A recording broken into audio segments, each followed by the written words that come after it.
আসসালামু আলাইকুম ভিউয়ার্স, আপনারা দেখতে পাচ্ছেন W1209 কন্ট্রোলার কিভাবে সেটিং করবেন।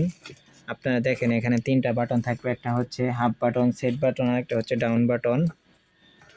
আপনারা যে এই বাটনটা এরকম করে চাপ দিয়ে ধরবেন, চাপ দিয়ে ধরে লাফাবে, পরে এটা দিয়ে বাড়াবেন, মাঝখানেরটা দিয়ে বাড়ায় একবারে 37.7 করে নেবেন। দেখেন 37.7 করে ছেড়ে দিবেন।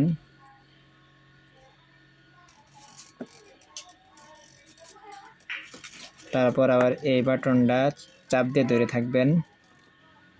পি 0 পয়েন্ট আসবে, P1 করে নেবেন, 1-এ দিবেন 0.5।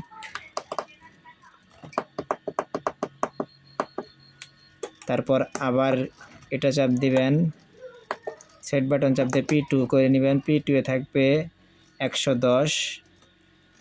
এটাকে আবার এটা দিয়ে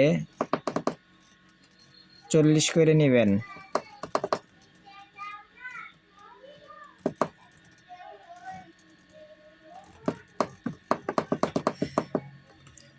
করে আবার সেট বাটন চাপ দিবেন, দিয়ে P3 করে নেবেন। P3-তে আবার -50 আছে, এখানে রাখবেন -35। -35 রেখে আপনারা ছেড়ে দিবেন, তাই অটো সেভ হয়ে যাবে। আর যাদেরটা জ্বলবে না তারা এরকম করে টিপ দিয়ে রাখবেন। P0 পয়েন্ট যায় এখানে সি থাকবে, এই যে এইচ করে দিবেন আপনারা। সি হচ্ছে কুল, এইচ হচ্ছে হিট, তাহলে বাতিটা জ্বলে উঠবে। আশা করি বুঝতে পারছেন। আসসালামু আলাইকুম।